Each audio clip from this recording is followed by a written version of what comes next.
let's talk about some Marvel news going on this week. I think the last time we talked about Marvel news, we discussed a few things going on. Secret Wars. We talked about week 2 for Doctor Strange. This week, let's talk about a couple trailers. So, She-Hulk is coming out.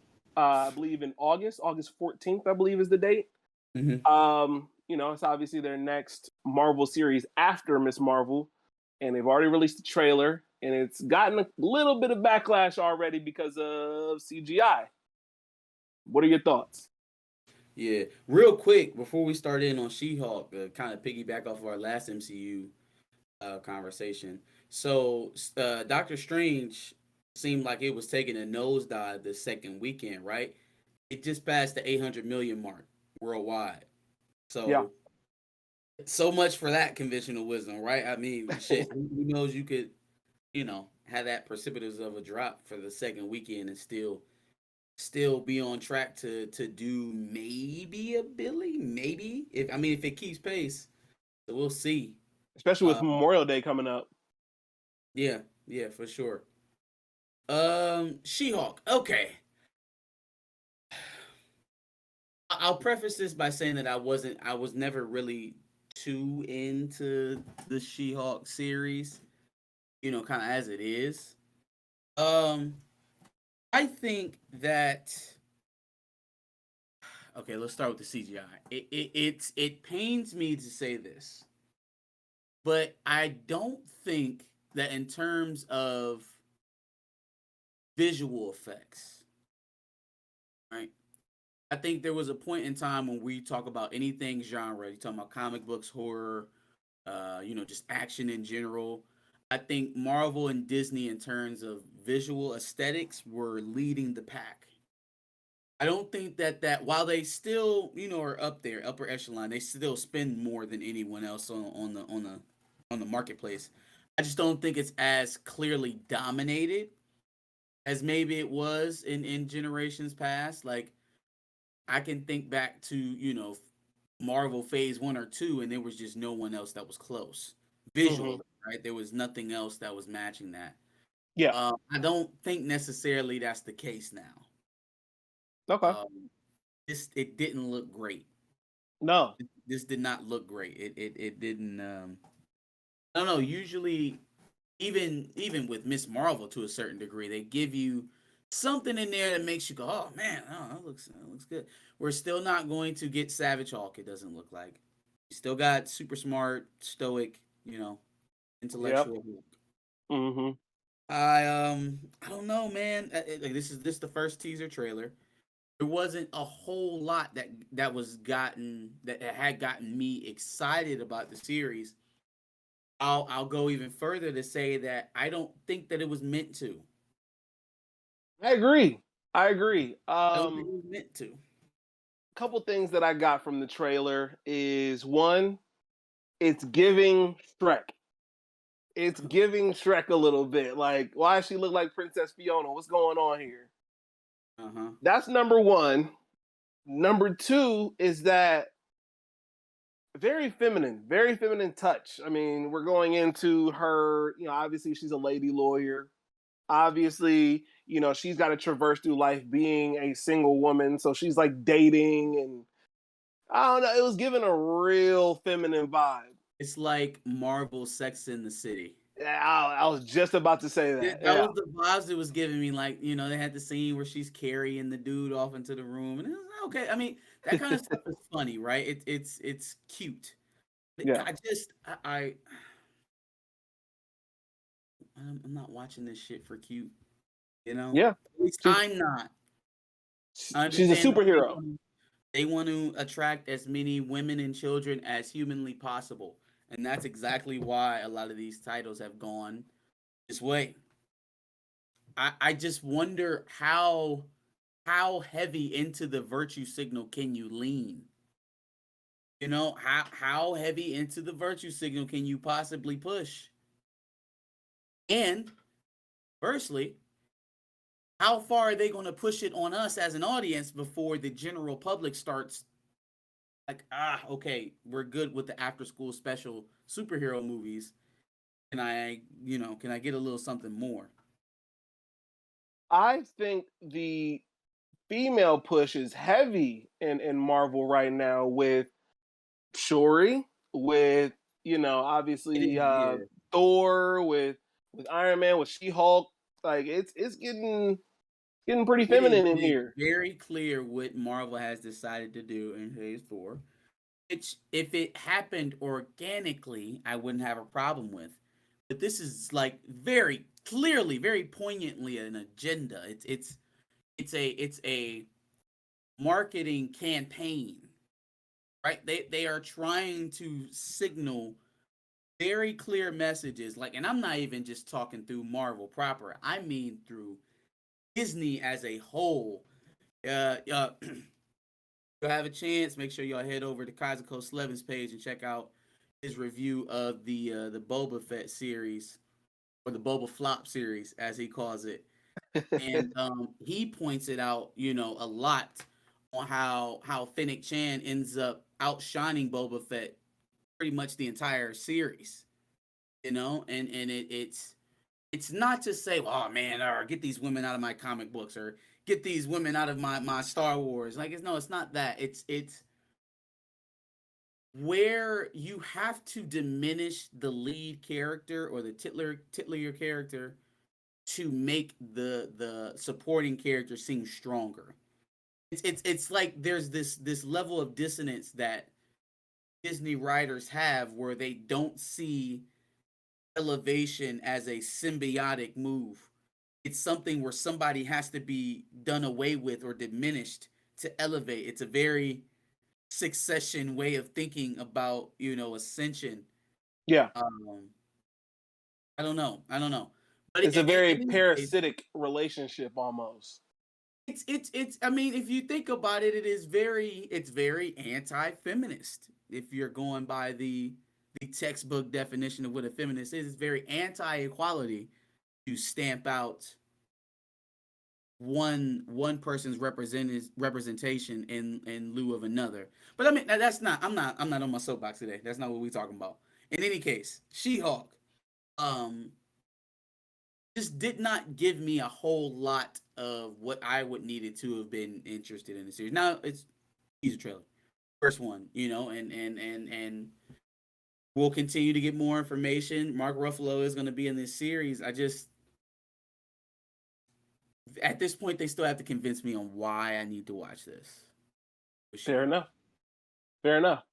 You spoke about the fact that that was a teaser trailer. Let's go into a movie where we've seen the teaser trailer before and even reacted to it, and now we've got our first official trailer for Thor, where we actually see Christian Bale as Gorr the God Butcher. Yeah, this is the last one I'm watching. This is the last trailer I'm watching, because even in this one, they was kind of towing that line on what's going to happen in the movie.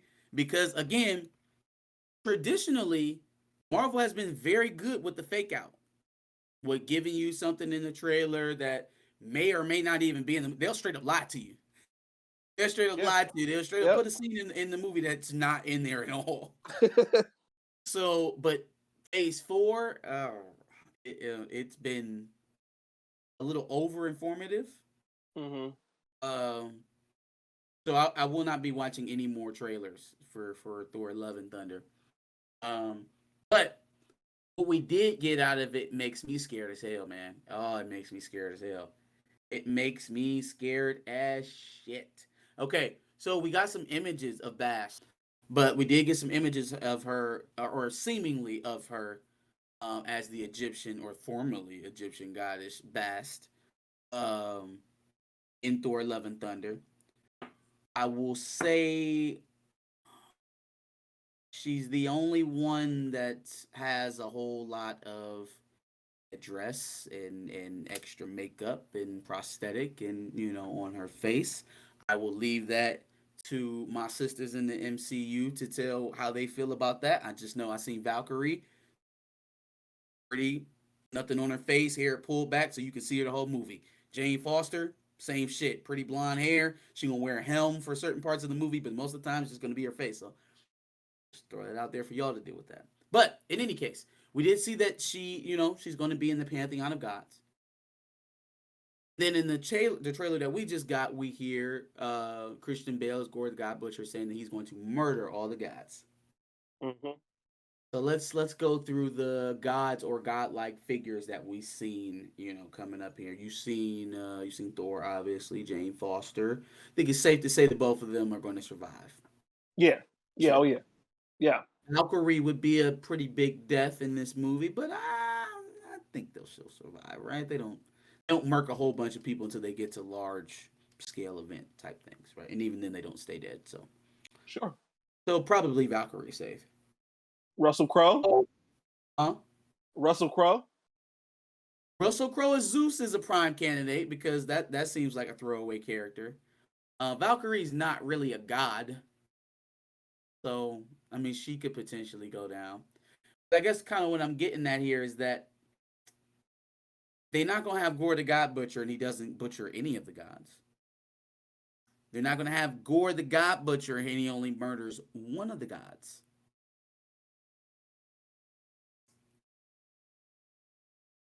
Yeah, that wouldn't pose much of a threat if he's only killing maybe one. So I'm asking y'all, do y'all have a problem with him murdering the black god on this movie? I got a problem with Gorr the God Butcher slaughtering Bass in this movie. Now, okay. So now let's expand the conversation just a bit.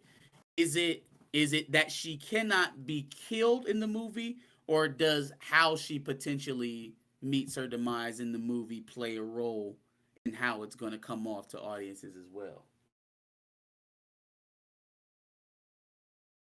I would have to say, like, what if you kill her off screen? It's still going to pose a problem. I would see it still as a problem. I'm thinking more so along the lines of what happened in Multiverse of Madness with the Illuminati.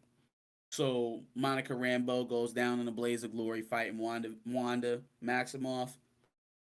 Same thing. Bast is trying to stop Gorr the God Butcher from slaughtering everyone at the Pantheon of Gods, and she puts up a valiant effort, but then at the last moment, Gorr, he bests her, and then since the god's gone, what does that mean for the Avatar? Per what we learned in Moon Knight. Yeah. Yep. Did Ryan Coogler and Nate Moore punt the demise of T'Challa and how it was going to be handled to Taika Waititi in Thor and Love Thunder? Did they punt it to another director? Would you be surprised? Yeah, actually, I would. I would. Like, it's one thing to make the decision yourself and stand by it. At least then I know who to go talk to. It's another thing to be like, oh, we not recasting T'Challa, but I can't figure out how to make it work narratively, so punt it to Taika. The reason I ask, would you be surprised, is because the script has been rewritten so many times that they're just like, look, I don't know how we're going to do it. An entirely different director handle it. No, I mean, hey, listen, it's a lot of speculation and everything we talking about right now. We running theories. Yeah. We're just working with the information that we got, so far. But if that's the case, then yeah, literally they left the hole of how Chadwick is alive, how T'Challa is alive at the end of Avengers Endgame, all well and good, after the 5-year blip and after the battle with Thanos. He's alive and well with Shuri and Ramonda in Wakanda. And now all of a sudden in Black Panther 2, we have no more T'Challa. Now, again, it's one thing for you to make that decision and not recast the character and then put it on your own back and figure out how to make it work narratively. That's one thing. That's something that, at least from a filmmaker's perspective, like damn if you ain't running down the street in cinder block shoes, but at least you doing your own thing. Yeah. But to be like, hey, look, I can't really make this shit work, so maybe I get some assistance from some other MCU properties that are coming before. Because, mind you, I do believe the order of Black Panther and Thor, or Black Panther and Multiverse of Madness were switched. I believe so. Sounds It was right. either Black Panther and Multiverse of Madness or Black Panther and Thor: Love and Thunder. Something involved with Black Panther made it switch. Something moved, and then everything else got pushed back. Got pushed back, right? And I can't. I don't know. Obviously, we don't know for certain, but I can't say, you know, without a shadow of a doubt that Black Panther and what they were going through with the scripts didn't have anything to do with it. So I don't know, man. That is Be a crazy outcome. yeah, for everything, for Bass potentially dying in this movie, which I don't know why. See, like Marvel's not ready. They not ready. Like they think they want this black girl magic while they're on their side, right? Like while you know black women aren't really paying attention to what Marvel got going on and they problematicness, don't get their wrath sent on you. Don't get these women to come out to see this movie with this black goddess and then slaughter her. Y'all have no idea the amount of headache y'all gonna have. The amount of headache. Y'all thought y'all was getting annoyed after Duval and Charlemagne was out here talking about black men don't cheat. Y'all gonna kill a black goddess in a movie, in a Marvel fam. Okay. Yeah. Yep. Okay. Yep. All right. Okie dokie. Wow. Before we get into the next thing that we have to discuss, I also saw a different leak about there being some maybe merch or just shirts going around where it says Marvel Studios Wakanda Forever. Not sure if you saw that. It just says Wakanda Forever. It doesn't say Black Panther Wakanda Forever. Not sure if you saw that. I don't know if it was merch or if it was like maybe shirts that the set and like crew were wearing. I'm not sure. But it like says Marvel Studios. The Black Panther Wakanda Forever. Yeah. It just says Marvel Studios Wakanda Forever. They need that's what they need to call the movie. Yeah, what they need to call the movie. It's terrible marketing to call this movie Black Panther if you're not going to have the Black Panther that everyone already knows in it at all whatsoever. This is not a franchise that has been built off of 10 or 20 movies. This is not James Bond. This is not Spider-Man. Right? We are aspiring to make that character in terms of films that way. That's what we're trying to get done. But no one would have said after the first Spider-Man in 2001, hey, let's go with Gwen Stacy as Spider-Man now. Yeah, that would have been absolutely crazy. Put Mary Jane caused Spider-Man now. Yeah. Would have caused all sorts of backlash. Well, it's Spider-Man 2, New York City way. Backlash. Spider-Man 2, Big Apple. Backlash, Firestorm. Spider-Man 2, City That Never Sleeps. No. That would never happen because that character has been built up over years and years and years and years of media, print and otherwise, film, television. It's been propagated. We are trying to make sure that they propagate T'Challa and not just the mantle of Black Panther. Because when you propagate the mantle, they are able to make anyone don the mantle, and now you have to respect it because you respect the mantle more than you respect the individual that they're telling the story about. You start caring more about the power and the apparatus that's being provided by the mantle more than you care about the person or the individual. For sure.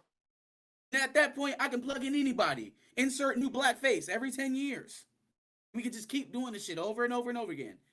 And it's not going to be the black face that you want. It's going to be the black face that best suits them and whatever message that they're trying to send. Which seems to be the overarching message for Phase 4. Yes, absolutely. Last piece of news we got for you today. It seems as if there was a Namor leak. Even though we couldn't see it perfectly, it was kind of blurry, kind of heavily pixelated. it was still a Namor leak or appearance leak from what it seems. Any thoughts on that? Yeah, we'll use the word leak very lightly. We'll use the word leak very lightly. I don't know what you've been seeing, and I kind of take it with a grain of salt because I know these algorithms are a motherfucker.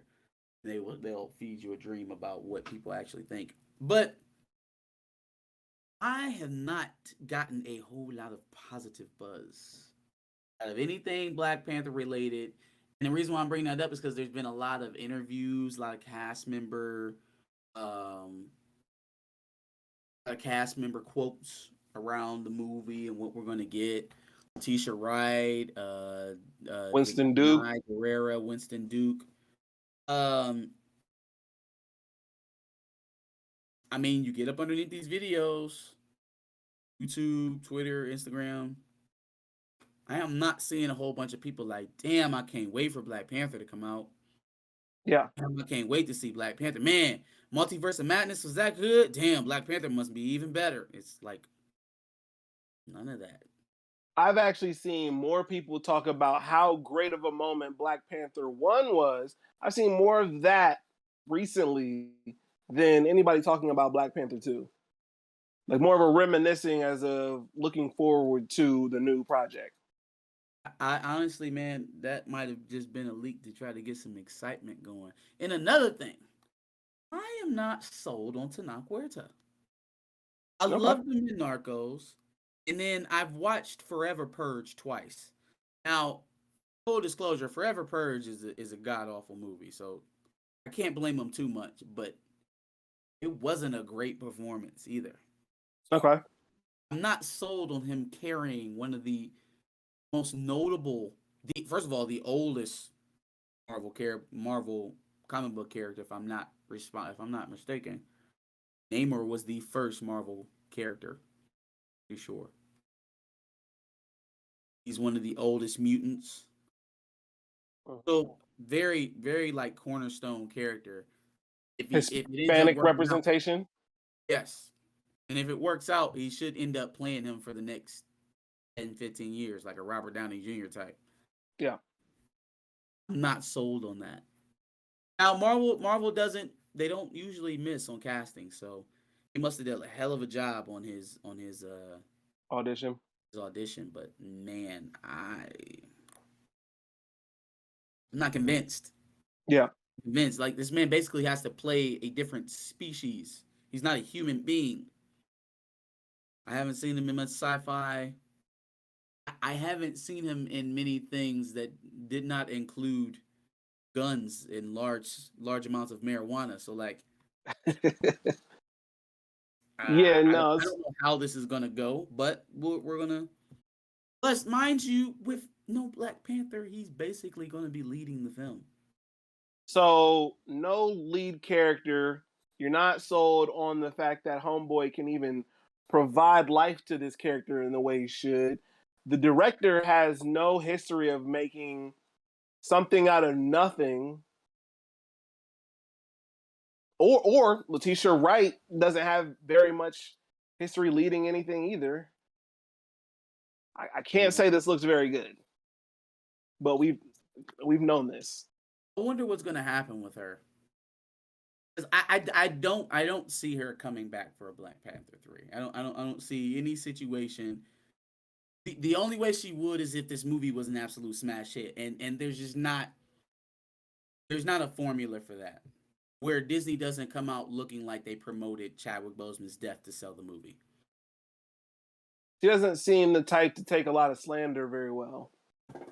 She doesn't, and people really do not like her because of that, the vax thing, and then now there's another group of individuals in our country that you seemingly cannot say bad things about.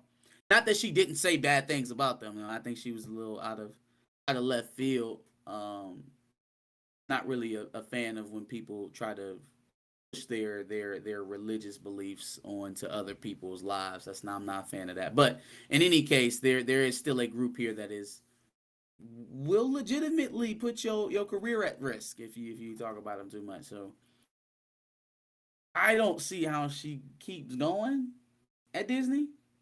But it will be interesting to see in the aftermath of this movie how everybody gets to talking. I agree. Who says what about who wanted what to happen, who counseled against what. It'll be very interesting to hear. For sure. For sure. Any other Marvel Entertainment news? Oh man, that'll be it for me. Give us your thoughts on the Marvel slate of news that we had this week. Give us your thoughts and comments below, and make sure you like, share, and subscribe.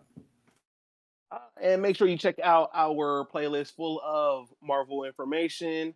And make sure you subscribe. Like you said, we like to talk about Marvel news whenever we get it. So make sure you subscribe and come back.